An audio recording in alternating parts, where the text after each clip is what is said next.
Salam sejahtera, terima kasih karena bersama dengan saya di Nazilin Unity Channel. Ini keputusan terkini berkait dengan kes kematian seorang pelajar di Sabah, yaitu Zara Khairina. Kematian beliau kini mendapat perhatian dan keadilan serta ditegakkan diperjuangkan oleh seluruh rakyat Malaysia.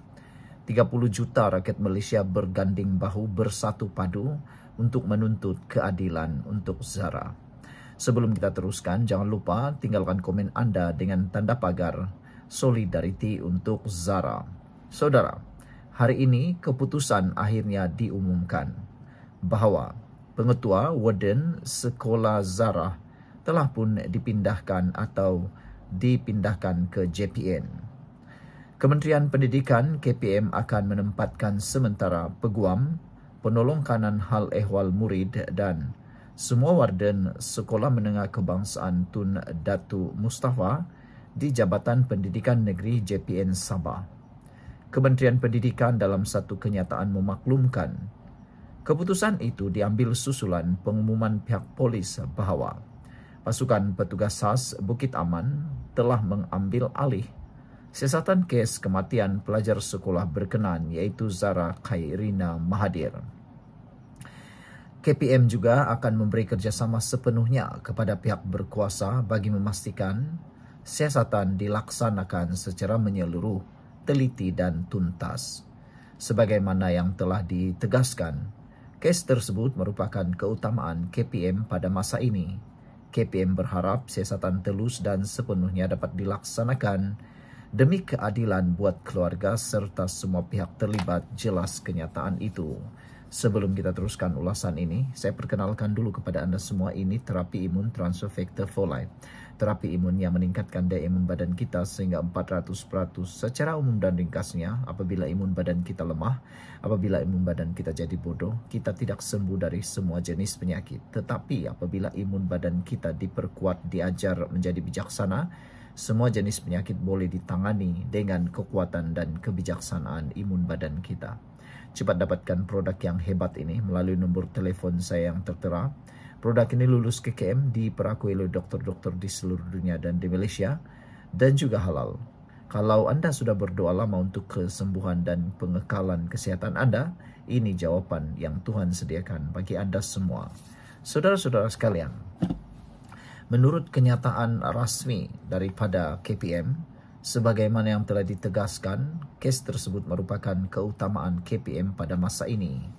KPM berharap siasatan telus dan sepenuhnya dapat dilaksanakan demi keadilan buat keluarga serta semua pihak terlibat. Jelas kenyataan itu. Zara ditemui tidak sadarkan diri di dalam longkang berhampiran asrama sekolahnya di Papar pada 16 Julai lalu dan meninggal dunia keesokan harinya di Hospital Queen Elizabeth I, Kota Kinabalu. Keluarganya percaya Zara menjadi mangsa buli di sekolahnya. Kematian Zara mencetuskan pelbagai teori konspirasi, termasuk dakwaan wujudnya usaha untuk menutup kes kematiannya. Keadaan ini diburukkan lagi oleh kegagalan pihak polis mengarahkan bedah siasat dilakukan terhadap mayat mangsa, sehingga menyebabkan kubur arwah terpaksa digali semula bagi tujuan itu. Beberapa komen daripada netizen tentang isu ini ialah, mereka kata, kenapa KDN tetap takkan diam aja? Apa tindakan kepada KP Sabah dan lain-lain, kata beliau lagi. Nidru kata, baru KPM bertindak. Perkara ini adalah perkara yang sangat panas. Sekian dulu untuk kali ini. Jangan lupa tinggalkan komen anda, tekan butang subscribe. Kita jumpa lagi. Bye-bye. Salam sejahtera, terima kasih karena bersama dengan saya di Nazilin Unity Channel. Pasukan khas daripada Bukit Aman telah turun untuk membantu siasatan kes kematian Zara Khairina. Ini adalah keputusan yang ditemui selepas beberapa hari pasukan tersebut berkumpul di Sabah. Pendedahan ini mungkin akan menarik perhatian anda dan juga penemuan ini mungkin tak pernah anda terfikir bakal ditemui. Hari ini, selepas 2 hari pasukan khas Bukit Aman berkampung di Sabah, Ini penemuan kes Zara Khairina yang amat mengejutkan seluruh Malaysia. Tapi sebelum itu kita sorotkan dahulu sejarahnya. Ada yang menuduh pasukan polis lambat mengambil keterangan dan siasatan tidak teliti. Ada juga yang menuduh pelbagai pihak terlibat. Ada juga yang menuduh kononnya siasatan terhadap Zara Khairina, kononnya ada tangan gahib yang mahu campur tangan. Ada juga yang menuduh kononnya siasatan itu tidak telus kerana dilakukan oleh orang-orang Sabah sendiri. Itu sebabnya terpaksa dengan tanda pagar import pemain daripada Semenanjung Malaysia, iaitu daripada Bukit Aman, untuk memastikan ketelusan dan tidak berlaku pilih kasih. Secara umum dan secara ringkasnya, tindakan memanggil pasukan khas dari Bukit Aman adalah satu tindakan yang tepat, keputusan yang tepat. Hal ini kerana dapat mengelakkan persepsi wujudnya tangan gahib, wujudnya pilih kasih. Ialah kan orang yang berkecuali itu lebih baik. Hari ini, 2 hari selepas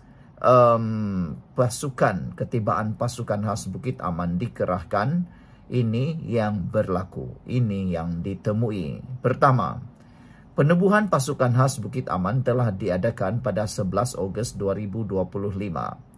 Satu pasukan khas petugas itu terdiri daripada 9 anggota daripada Jabatan Siasatan Jenayah JSA Bukit Aman dihantar ke Sabah untuk mengambil alih siasatan ke atas kes kematian Zara Khairina. Langkah ini digambarkan sebagai usaha memastikan siasatan dilakukan secara telus, profesional dan menyeluruh.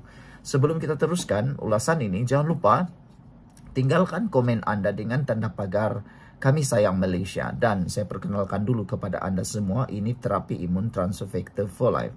Terapi imun yang meningkatkan daya imun badan kita sehingga 400%. Terapi imun ini mendidik dan juga mengajar imun badan kita menjadi kuat dan bijaksana. Apabila imun badan kita kuat dan bijaksana, semua jenis penyakit dapat disembuhkan melalui peningkatan daya imun badan kita, dan imun badan yang kuat dan bijaksana serta seimbang juga dapat mengenal mana satu kawan, mana satu musuh di dalam tubuh badan kita. Lalu imun badan itu yang menyembuhkan kita daripada penyakit.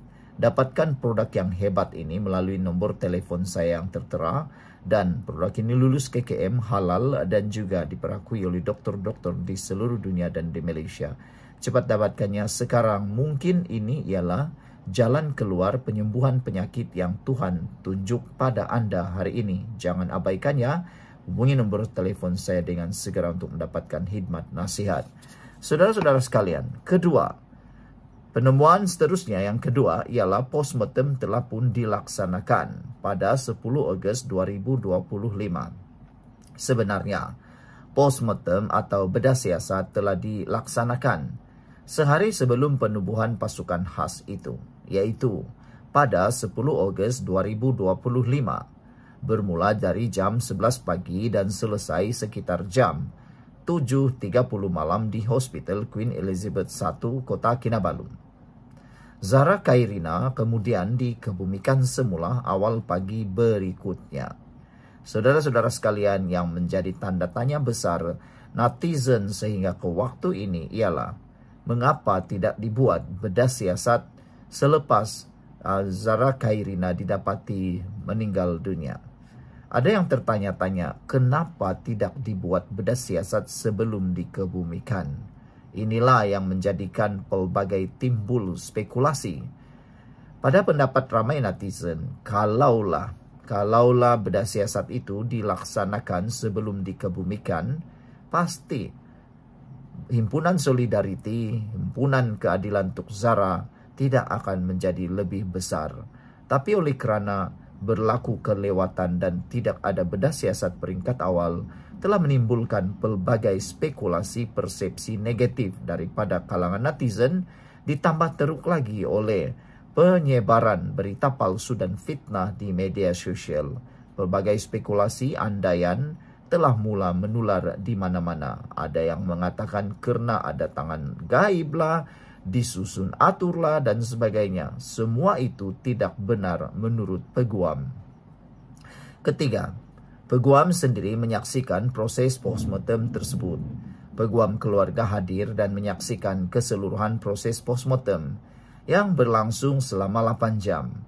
Mereka turut mengesahkan terdapat kecederaan pada jasad yang diperiksa, walaupun butiran lanjut masih belum dikeluarkan secara rasmi, sehingga laporan lengkap diserahkan oleh hospital. Saudara-saudara sekalian, ini ialah tindakan yang berlangsung dalam 2 hari tersebut. Pada 10 Ogos, postmortem dilakukan daripada pukul 11 pagi hingga 7.30 malam. Dan jenazah Zara dikebumikan semula pada hari yang sama.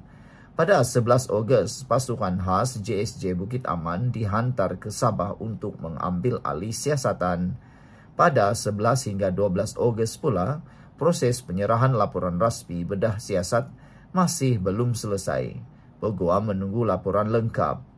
Secara kesimpulannya, saudara-saudara sekalian, dalam 2 hari selepas pasukan khas Bukit Aman dilantik, yaitu dari 11 hingga 12 Ogos, tidak terdapat penemuan konkret baru yang diumumkan secara awam.